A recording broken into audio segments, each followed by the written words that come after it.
Hey, Sonora. Hi, how are you Hey, doing today? hey, Jatin, I'm good. How are you?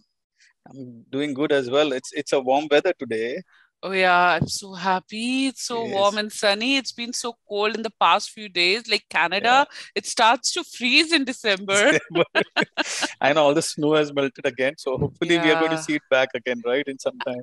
but somehow I'm missing Delhi ki sardi. Like, that Delhi ki sardi had such an effect on me, Oh and my I God. just keep missing that.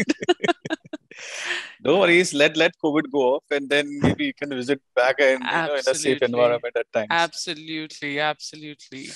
Okay, so whom do we have today? So we have Vivek Sinha. He's from Maharashtra, Mumbai, Amchi, Mumbai. I think we're having a lot of people from Mumbai right now, now and then. Uh, And A small yeah. correction, Senora. Pune. Oh, Amchi Pune. Pune. Pune. Yeah. Okay, I'm sorry.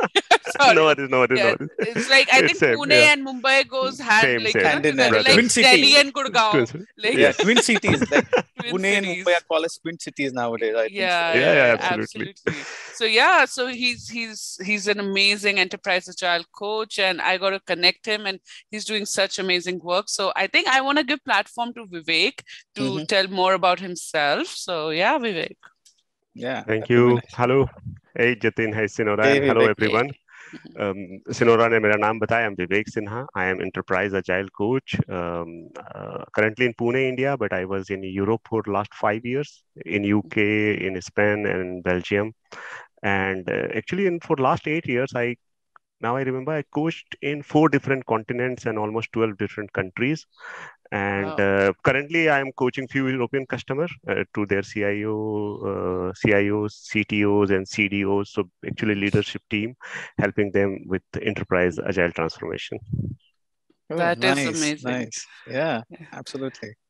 So, Vivek, why don't you tell us how your journey has been to Agile? Like Enterprise Agile Coach, I'm sure you should have started so early on, and there's been a lot of like transformation on through your way. So, Mhm. yeah, why don't you tell our listeners how did you reach here?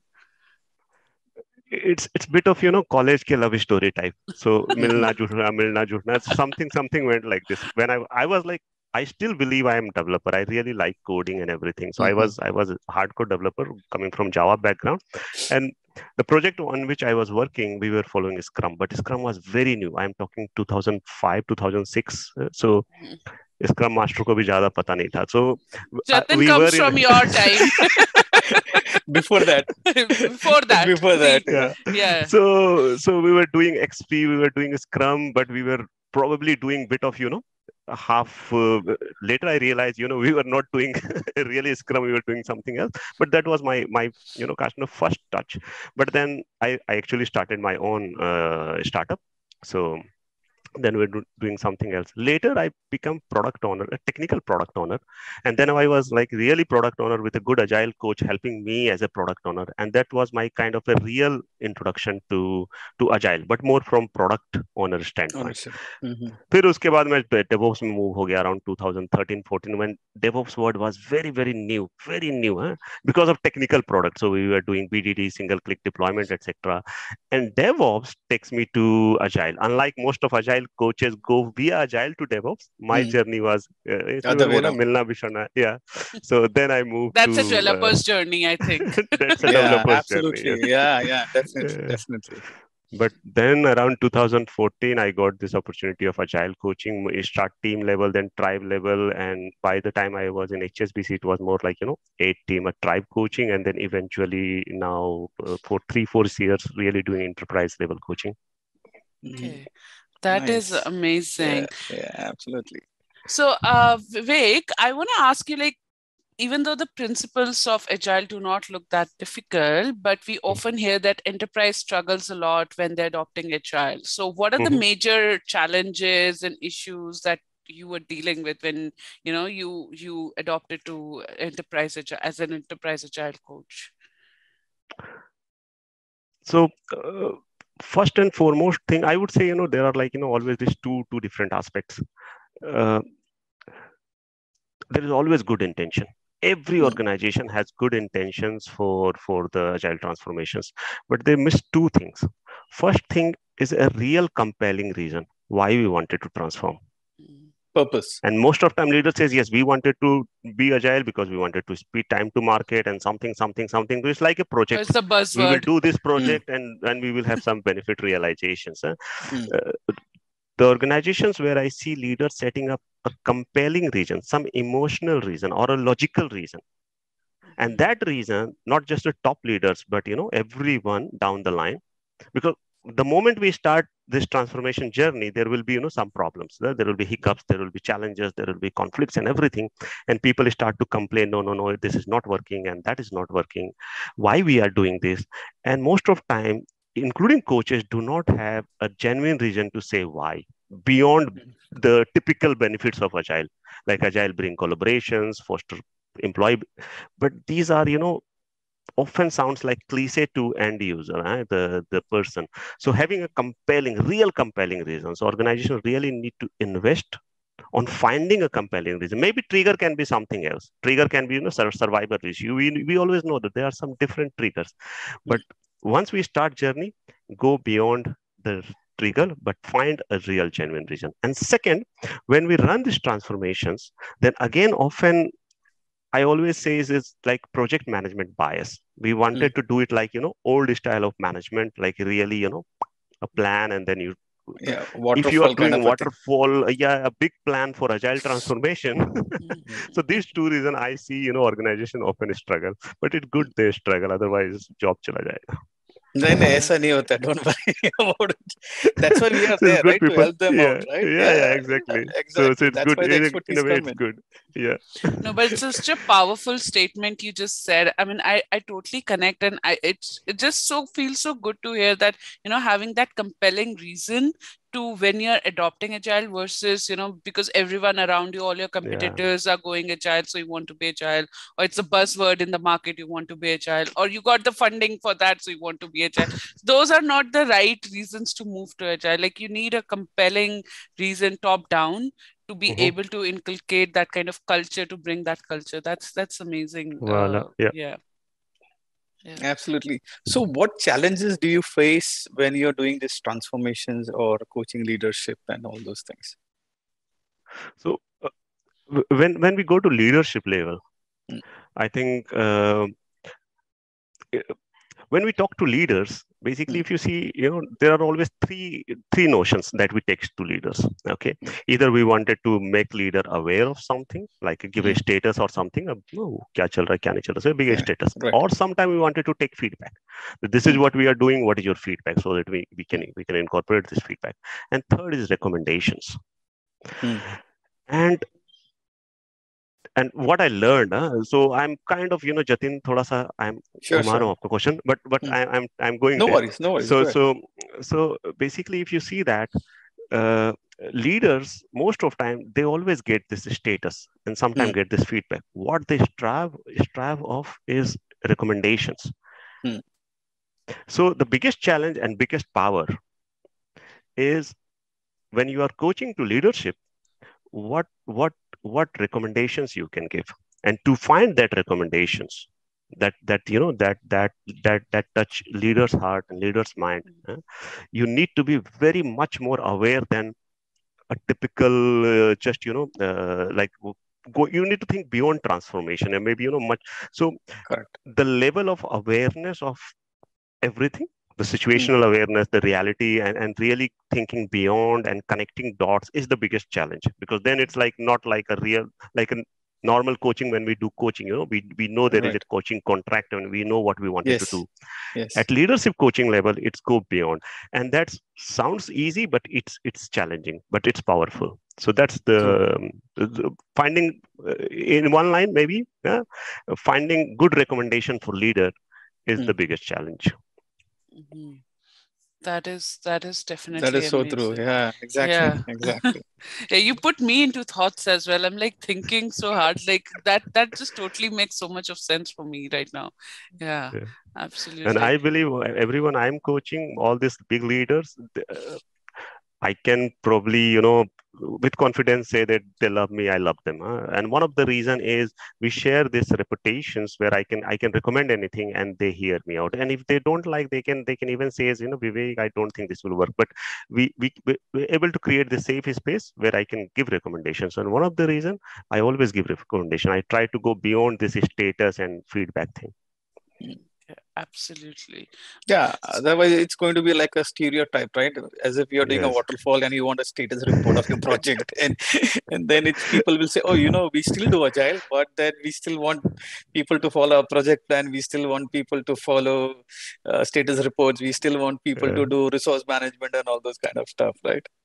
एक बहुत बड़े leader के साथ बैठ के मैं एक बार beer P रहा था, and I asked him about his challenge. He says, Vivek, I spend 14 hours, sometimes 15, 16 hours a day just in meeting, back-to-back meetings. And this is before Corona time. So, really when we were in the physical setup, when we are meeting usme bhi wo banda back-to-back meeting. And all the meeting, 90% of meeting content is a status. And people saying what we are doing. And so so then I ask what you actually look for. Any recommendation. We don't give any time to really work and really read and really do lots of things and really be on the floor. So really looking for those recommendations. And that was like, a moment for me. Triggering thing. Yeah. Yeah, that's totally true. And we do see leaders getting engaged in all these meetings. And even I'm like, when are we going to do that real work? When are we really going to bring that transformation? Because it's all about status giving, measuring. Like measuring is fine, but not so much that you want to measure at micro level. Like it has to be more at holistic level. Like, team happiness factors. Are we looking into those, or are we just looking at the numbers? That's what we are just concentrating on. So wonderful, Sinha. Right. Yeah. So I think I also wanted to ask your experience on this whole manager in the agile world kind of a thing. So what has been your experience like? Wonderful topic. Yeah. I really, as an enterprise agile coach, I love this topic because there is this myth, and I will emphasize on what myth, that there is no manager in agile. Yes. And let me tell you from where this myth comes, because I was also sometimes, big believer of this myth a few years ago. This myth actually comes from a very good intention. If you read a Scrum guide, in a Scrum guide, there is no role like manager. It's only talk about 3 roles: PO, Scrum Masters, and the team. And it really makes PO, product owner. Product owner, Scrum Master, and product owner.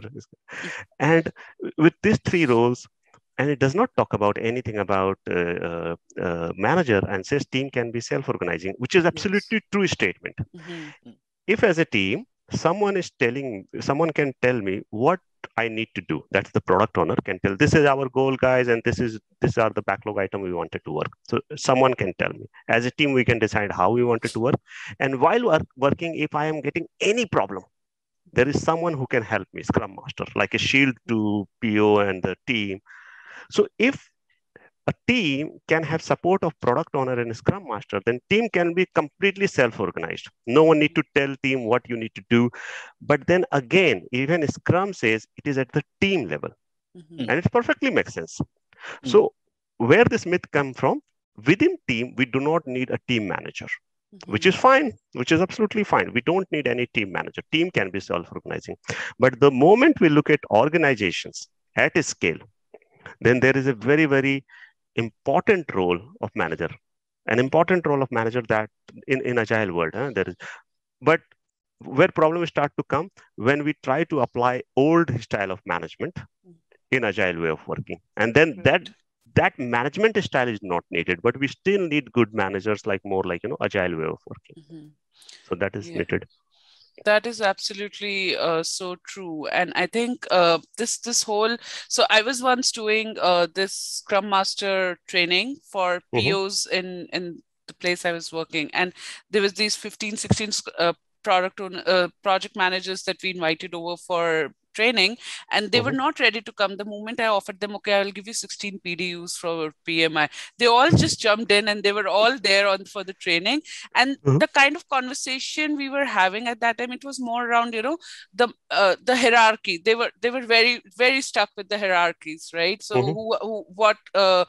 what information flow is going to be like. They were not so transparent with the team. They didn't want the team to be involved in all the meetings, or they were finding ceremonies just too much for the team meetings. That, oh, why does the team need to, developers need to spend so much time? And we're like, if you do ceremonies in the right way, and you give the right, if you drive it in the right way, you do not need the siloed meetings that you always do on the sides, right? So the importance is that we are able to inculcate agile in a holistic way, versus you just pick and choose your cherries, and then you're like, okay, this is what I want to do, this is not for me, and I'm not comfortable doing this, so let's just avoid it and just get it out of the door. So it's really important for our managers also to be able to adopt agile with the agile mindset and bring that culture into the market. It's like you're always targeting the low-hanging fruits, the developers, the testers, the designers, and the leadership. They just want to work the way they've been working forever. Exactly. और काफी सही बात बोला आपने सिनोरा. And if you see, so what is role of manager then? Because then I will touch upon your point of, this experience of every time people coming and saying hierarchical. Because everywhere I am transforming, the people who are playing this manager role, project manager and project leader role, they are most vulnerable. They are really, if you try to understand their psychology, it's really difficult position for them. It's like a existential crisis. What will happen to me? And sometimes organizations are unable to answer it, while we do have good answers around it, which is around important role of manager. So मैं अपना एक थोड़ा गंदा सा drawing दिखाता हूँ. This is like typical pyramid structure. What happened in case of pyramid structure? All this connect the between the layers, this discussions, this enforcement come from managers. They are the backbone of pyramid. If this layer is not there, there is nothing like pyramid. So everything, any message going from top to down, people who are in board, you may just listening to us, maybe you visualize a pyramid, and every message which is coming down from top or going up from down is via these people. So they play extremely vital role. Project will never be delivered. Anything will never be delivered if these people are not playing their role right. Correct. Because they are communicating, they are planning, they are doing everything. Now, what is happening in agile way of working?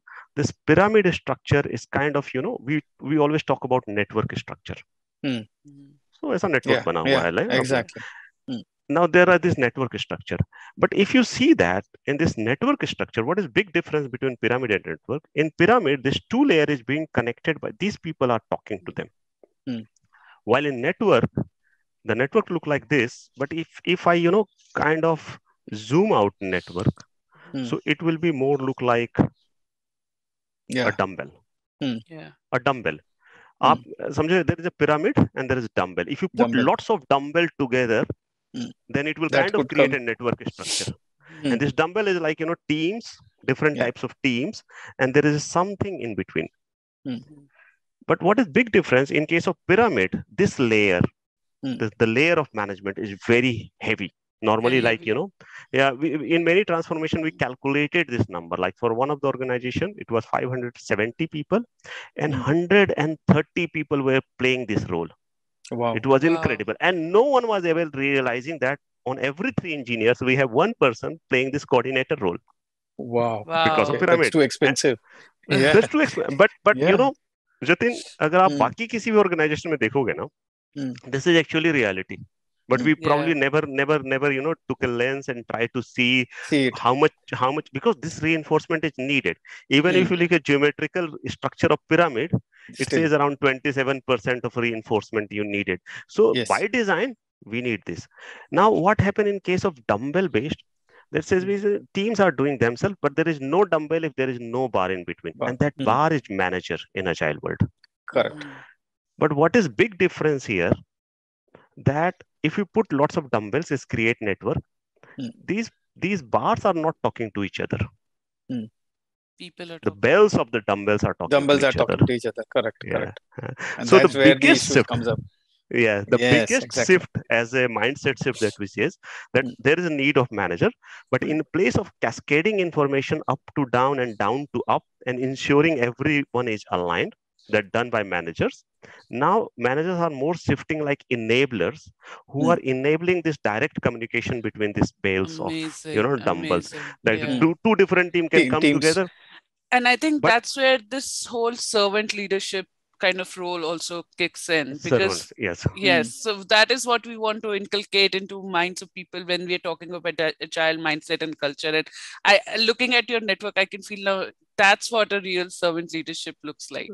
Exactly. Yeah. So it's but it's Sinha, all about, yeah, Jatin, please go yeah, ahead. but keep in mind, as per the new manifesto or the Agile Guide, okay, we don't have servant leadership. No, But that's the no. Okay, so that's gone. anyway, it's been a year, but still, like because we have been used to that, right? We want to still work with based on the servant leadership thing and Mhm. Yeah, continue with yeah, that because it made a lot of sense that time, right? yeah. Of course, Yes. now things have changed, and when it came out, people internally we started questioning, like, why did you remove it? Because it made a lot of sense and it worked out so well. Yes. Yeah. Yes. But hopefully, I will get some answers very soon, which would satisfy me. Which would satisfy me. There are too Yes. many answers, but then Yeah. I still feel that leadership, they play the role of a servant leader, where they are helping Yeah. the team, they are motivating the team, they are Enablers. elevating Yeah. exactly, Enablers, Wala right? Sinora. Like Actually, you kind of stole my word. I was about yeah, to say this, hmm, enabler. Yeah. I exactly, really prefer to call these managers enablers hmm, because if you see Yeah. in past, it's more like coordinators. Yeah. yes, And the real transformation, one of the, like, there are multiple aspects of transformation, but one of the very, very important and critical aspect of transformation is transformation from being coordinator to being enabler. As a hmm, coordinator, I need to coordinate complete delivery, complete financial system, everything that we do. I need to correct, coordinate that. As a enabler, I need to enable direct communication, like this dumbbell network structure. In hmm, Mhm. absence of direct communication, it will fail. Within team, I know there are Scrum Master and Scrum Master reaching to each other and they are doing everything nice. But again, when we look at a big boundary of organizations, just hmm, having that role is not sufficient. So this manager and different organization can can can can create some roles or activities around it. But it's all about going from coordinator to enabler. hmm, Yeah, amazing. So I have a question, Vivek. So how, like, if you enter an organization and as an enterprise agile coach, what would be your first step to, like, asking the enterprise to adopting agile, or the strategy that you would want to start with, the small step that you would want the like enterprise to think about when they move towards this whole new ways of thinking, I'd say, or new ways of working, or evolution of work. Like all organizations are calling different ways, but yeah, what would be your first thing to tell them? Um, uh, First of all, I will ask them before telling anything that hmm, why agile, because the compelling reason. In Purpose. absence of correct, compelling reason, there is no. And Yes. then really formulating compelling reason in a way that everyone can understand same thing. So, hmm, so, so the language should be so simple that common, yeah, exactly, exactly, everyone is absolutely, and Yeah. then it's like you're the typical journey of knowing agile, then doing agile, and they being agile. So Mhm. then it's more hmm, about trainings and really going at team level. Let people do mistakes. Yes. Um, Failures. feel yes, forward, yeah, fell feel forward, forward, right, etc. And really, absolutely, so along with the compelling reasons, some principles, because every organization have a different culture. hmm, And Mm. working with this 12 country, I realized this importance of culture. So every organization has different culture. From their culture standpoint, what can be their principles? And some hmm, of these Mhm. principles, as like last example, one of the principle was don't be coordinator, be enabler, and hmm, always challenge yourself. Am I being coordinator here or am I enabler here? hmm, Sometimes we created principles like no virtual team.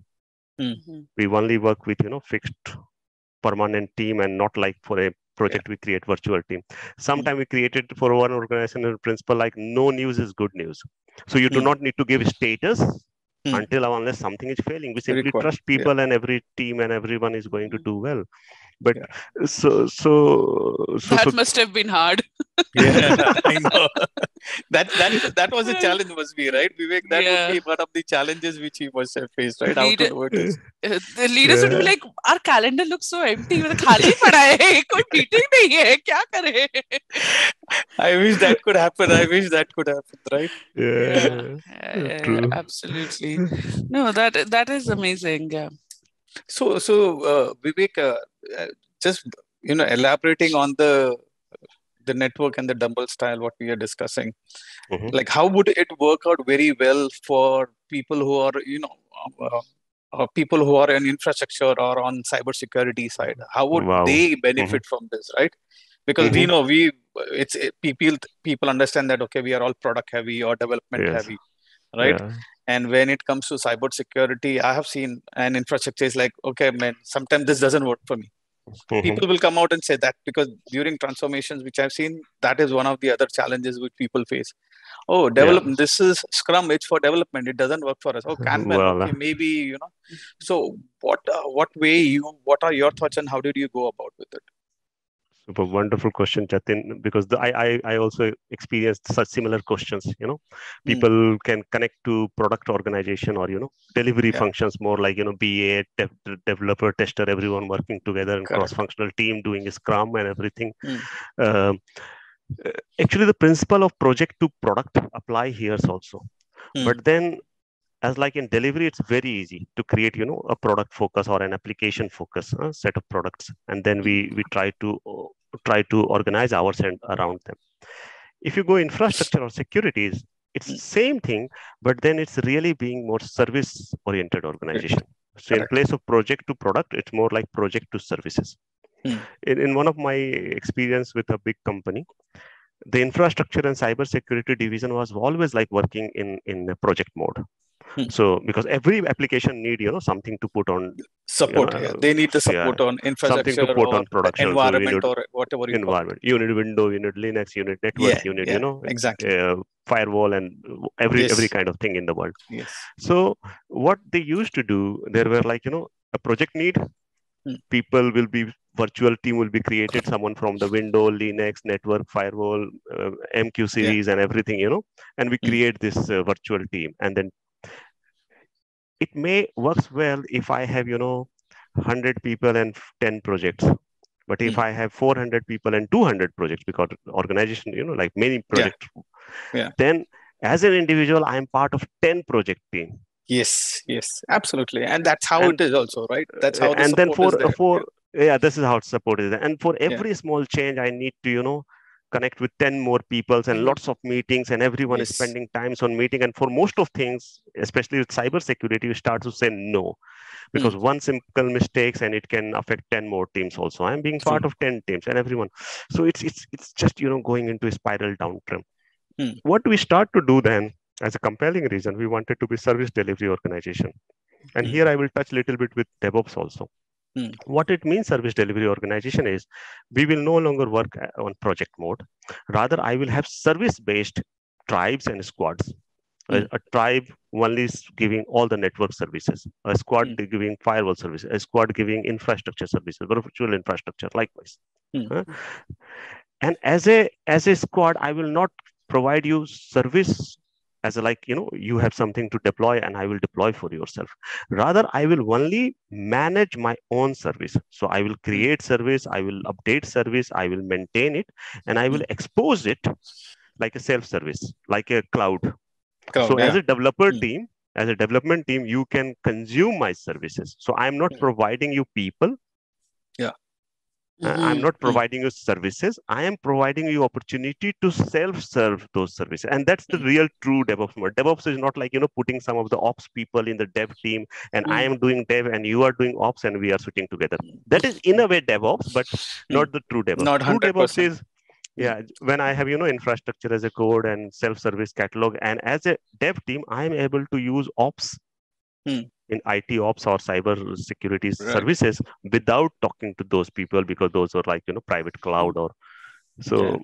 Absolutely. I think so. This goes very well what you mentioned with Agile and ITSM.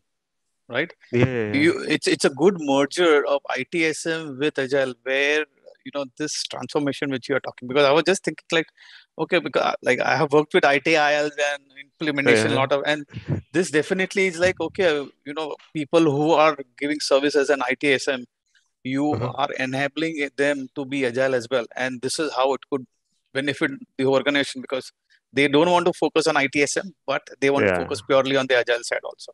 Absolutely. And since these Wow. teams are now more focusing on their services, and their services are like their product. So Correct. suddenly, to enhance their product, there are features and there are backlog items, and they need to do this feature board or the story mapping and everything. And all these agile practices like design thinking and story mapping and customer journey, everything start to make sense to them. And suddenly they say, you know what, Scrum is for us. Yeah, And that was absolutely. Yeah, absolutely, absolutely. for that was shift that I have experienced probably 2-3 times in my last few years. Right. So, Vivek, what would be a good tool to practice this? Like, I know we like, all these concepts and everything, they are always need to be supported by tool. Like we could be using Monday.com board, we could be using Jira, we could be using Confluence. So what have been your holy grail? Like, what your source of truth when you are telling these teams that there has to be a process, that's okay, but you have to follow, like there has to be some visibility to, some tracking to while we are doing it, so that people don't get lost with all these things that are dumped on them. So what are your, how do you support these? बहुत difficult सवाल है. If you ask a South Indian person what is your favorite food, he will say dosa, and if you ask Punjabi, he say malai chicken tikka masala. So it's it's difficult to say Jira or Azure DevOps. Yeah, but the importance of these tools. Very, very important. But only one thing, the most important principle is having one tool, single source of truth.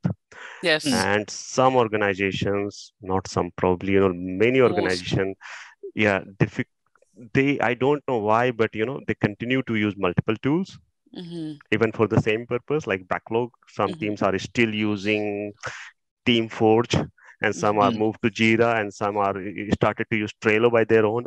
So you can see different. Again, I'm at a scale and more like as an enterprise agile coach, I'm saying, as a leadership, one of the principles should be single source of truth. We cannot have, and then based on your need, if you maybe at team level a startup, I'm actually supporting many startup in India, and all startup that I'm supporting all use Trello.